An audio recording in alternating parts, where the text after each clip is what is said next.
देश राज पिल्लू राणा। सर, मेरी पत्नी हमको छोड़कर चली गई है, जिससे मेरे ससुराल वालों का पता है, लेकिन वो कुछ भी नहीं बता रहे हैं कि वो कहाँ है, किसके साथ में।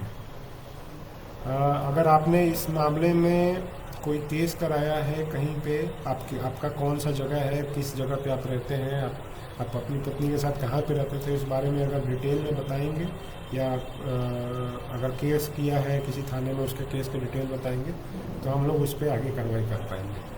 सुशील कुमार, मेरा एक क्वेश्चन है सर, पासपोर्ट पीएस में अमाउंट भी लगता है सर? नहीं सुशील कुमार जी, किसी तरह का कोई भी अमाउंट देने की कोई प्रावधान नहीं है। अगर कोई इस तरह की हमारे थाना के कोई भी पदाधिकारी या कर्मी अगर इस तरह की बात करते हैं, तो उसको कृपया हमारे संज्ञान में लाइए, हम लोग उस पर कार्रवाई करेंगे। हीरा शर्मा, बेनीपट्टी में एग्ज़ाम में जाम बहुत लग रहा है, प्लीज़।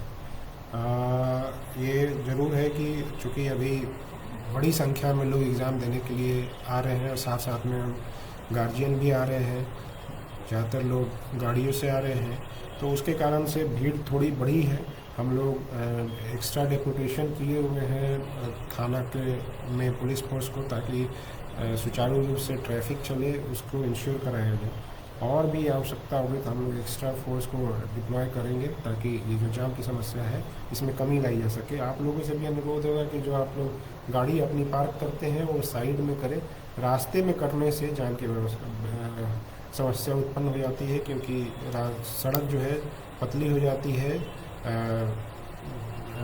जो आप पार्क करते हैं गाड़ी, उसके कारण से, और उसके कारण से जाम की समस्या बढ़ जाती है। बादशाह नसीम, सर औसी ओपी थाना की गाड़ी गश्ती बहुत कम होता है, कृपया इस पर ध्यान दीजिए।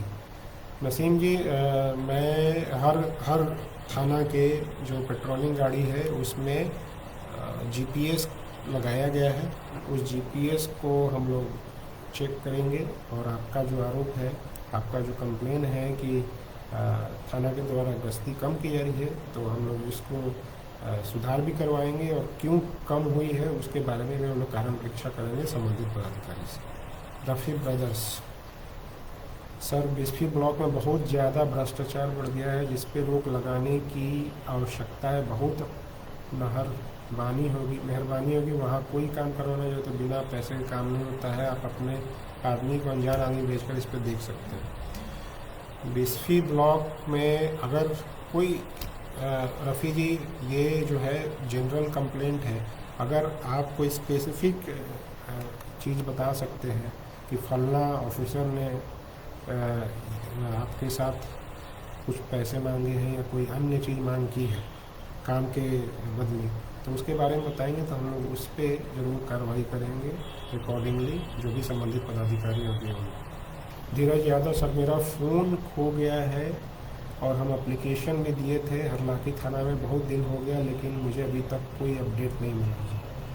धीरज यादव जी, अगर आप अपने फ़ोन का सनहा जो करा गया है फ़ोन का, उसका अगर सनहे का कॉपी हमें व्हाट्सएप कर देंगे, तो हमें उसको अपने टेक्निकल सेल से एक बार दिखवा लेंगे कि क्या वो कभी फ़ोन ट्रैक हो पाया है, किसी ने उस फ़ोन को ऑन किया है कि नहीं।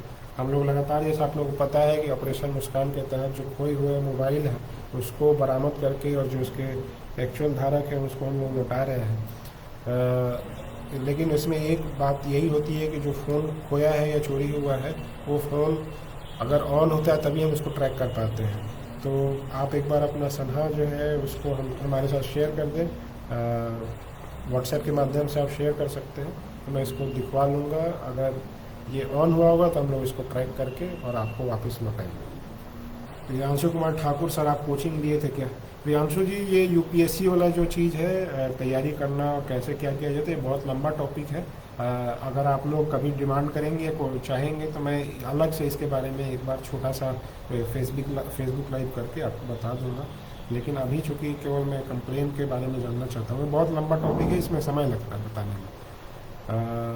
कितना अटैम्प्ट होता है, कि कोचिंग करना चाहिए नहीं करना चाहिए, क्या सब्जेक्ट लेना चाहिए, बहुत वाइड टॉपिक है ये, जिस पे हम लोगों को समय लगेगा, तो ये हम लोग कभी बाद में फेसबुक लाइव करके करेंगे। अंकित कुमार, सर बासोपट्टी थाना पर थोड़ा ध्यान दीजिए, ज़्यादा शराब बिक रहा है। अंकित जी, जैसा मैंने कहा कि अगर कोई विशेष एरिया है जहाँ पे ये इशू है, तो उसके बारे में आप गुप्त रूप से हमें सूचना दे सकते हैं। हम लोग अपनी जो जिला की टीम है या मैं वरीय पदाधिकारी को निर्देश दूंगा कि वहाँ पे जा कर के छापेमारी करें और जो भी इसमें संलिप्त है उस पर कार्रवाई करें। मनीष यादव, नमस्ते सर, मैं मधवापुर थाना क्षेत्र में बलवा पंचायत से हूँ। मैं अपने ज़मीन पर घर बना रहा था, लेकिन मेरे ज़मीन पर विपक्षी पार्टी ने ज़बरदस्ती कीला खूंटा गाड़ दिया है और मेरे ज़मीन पर मेरा घर नहीं बनने दिया। मेरे पास ज़मीन का पूरा कागजात है। थाना दिवस पर कई बार गया, लेकिन कोई विपक्षी के पास कोई कागजात नहीं है। देखिए, इस तरह के मामलों में मैं एक बार थोड़ा सा प्रोसीजर बता देता हूँ कि जैसे अगर जो ज़मीनी विवाद होते हैं उसमें कई बार होता है कि एक पार्टी के पास कागजात तो पूरे होते हैं, दूसरी पार्टी के पास कोई कागजात नहीं होता, लेकिन फिर भी वो जानबूझ करके परेशान करते हैं जो एक्चुअल ऑनर है उनको भी। तो इसमें जब कोई पार्टी भी थाना में इसका आवेदन देती है तो दोनों पार्टी को बुलाया जाता है और दोनों पार्टी को बुला करके दोनों पार्टी से मांगा जाता है कागजात कि आप जिस ज़मीन पे क्लेम कर रहे हैं उसमें जो भी आपके कागजात हैं उसको दिखाइए। उस पर सीओ भी होते हैं, सीओ के पास सारी रिकॉर्ड होता है। आप जो कागजात दिखाते हो अपने रिकॉर्ड से और रजिस्टर से उसको चेक भी करते हैं, वेरीफाई भी करते हैं। और इसमें अगर दूसरी पार्टी के पास कोई कागजात नहीं होती है तो उन पे एक तरफा कार्रवाई की जाती है, उसका आदेश दिया जाता है। इसमें कई बार होता है कि दूसरी पार्टी जिसके पास कागजात नहीं है वो पहली बार या दूसरी बार में अपीयर नहीं होते हैं थाना में जब नोटिस करके बुलाया जाता है। तो वैसे लोगों पे एक दो बार तो हम लोग चांस जरूर मौका देते हैं और अगर वो तीसरी बार नहीं आते हैं तो एक पक्षीय जो आदेश है वो वहाँ पे दिया जाता है और उसके बाद दूसरी जो पार्टी जिसके पास कोई कागजात नहीं है उस पर 107 की कार्रवाई भी की जाती है।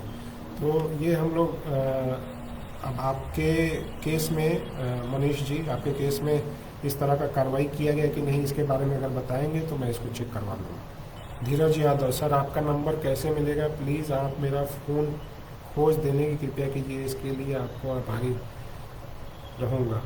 धीरज जी, मेरा जो एसपी मधुबनी का मोबाइल नंबर है, अगर कोई लिखना चाहेगा तो लिख ले, 9431822994 9431822994। इस पे आप व्हाट्सएप मैसेज कर दीजिएगा आप अपने सन्हा का, तो हम लोग उसको ट्रैक कर पाएंगे। तो इस पे व्हाट्सएप मैसेज है, आप कभी भी मैसेज कर सकते हैं। आलम सुल्तान, सर महाराजगंज से भैरवा जाने वाले रास्ते पे भाची भैया जी पोखर के पास कुछ लोग रोज़ शराब पीते हैं और आने जाने वाले लोग को परेशान करते हैं और लूटपाट करते हैं, कृपया कार्रवाई कीजिए।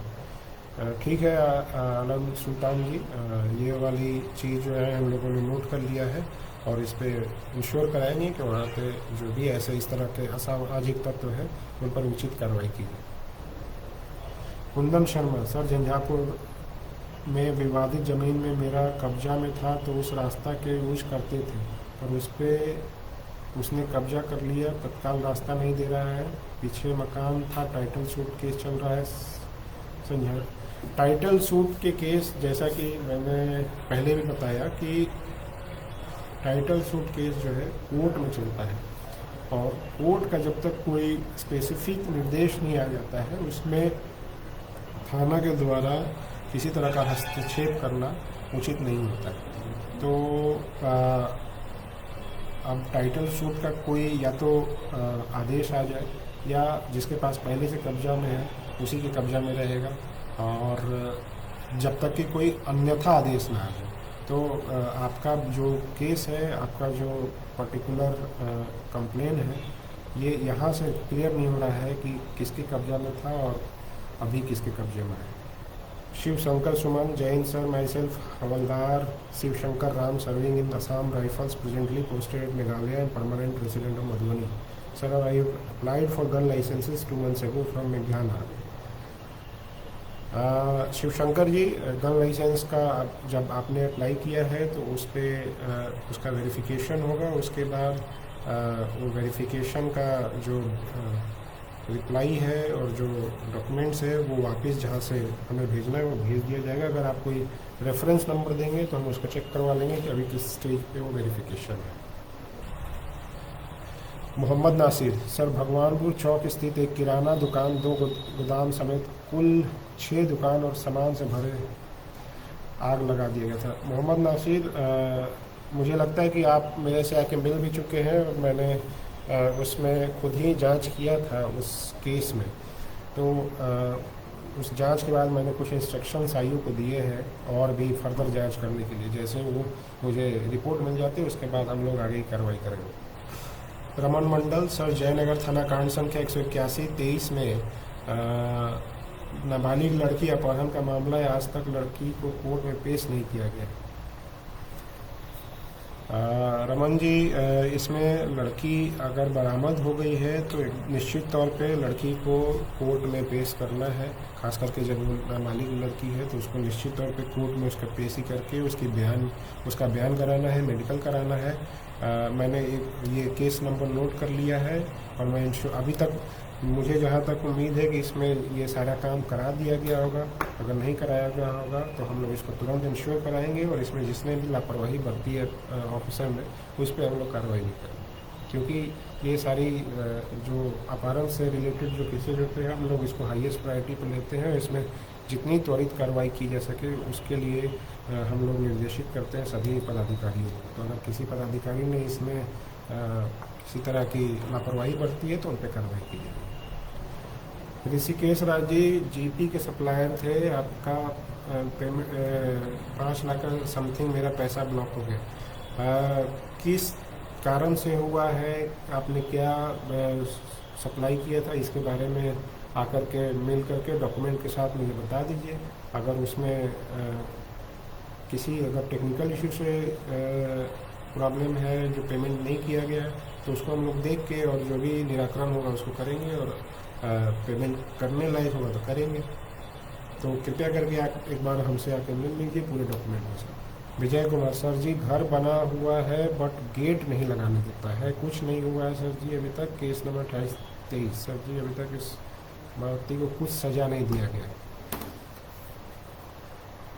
विजय जी, मैं ये जानना चाहूँगा कि क्या ये जो विवाद है वो ज़मीनी विवाद है या गेट लगाने क्यों नहीं दे रहा है, इसका कारण क्या है? क्या आप जो शनिवार को थाना दिवस पे SHO और CO के द्वारा जो कंबाइंड मीटिंग की जाती है जो केवल ज़मीनी विवाद से रिलेटेड है उसमें आप गए थे? अगर गए थे तो उसमें क्या हुआ उसके बारे में अगर डिटेल बताएंगे तो हम लोग देखेंगे कि अगर कहीं पे हमारी तरफ से चूक है तो उसको हम लोग उस चूक को पूरा करते हुए जो भी उचित कार्रवाई वो करेंगे। अरविंद कुमार झा, क्या इस नंबर के द्वारा SP साहब के समक्ष अपनी शिकायत या बात रखी जा सकती है? अरविंद जी, एकदम जो नंबर सरकारी नंबर है उस पर ज़रूर आप शिकायत कर सकते हैं और मेरा अनुरोध यही रहेगा कि व्हाट्सएप पे उस पर मैसेज करेंगे तो वो सबसे बेटर तरीका होता है। कई बार होता है कि जैसे मैं अभी फेसबुक लाइव में बैठा हूँ तो कॉल आ रहा है तो मैं कॉल उठा नहीं पा रहा क्योंकि कई बार मीटिंग भी होता है उसमें भी कॉल आता है तो उठा नहीं पाता। तो अगर आप मैसेज कर देंगे तो हम लोग को वो ज़्यादा आसानी से उस पर संज्ञान लेकर कार्रवाई कर पाएंगे। और अन्य टाइम पे आप कॉल भी कर सकते हैं, इसमें कोई इशू नहीं है, अपनी शिकायत को रख सकते हैं।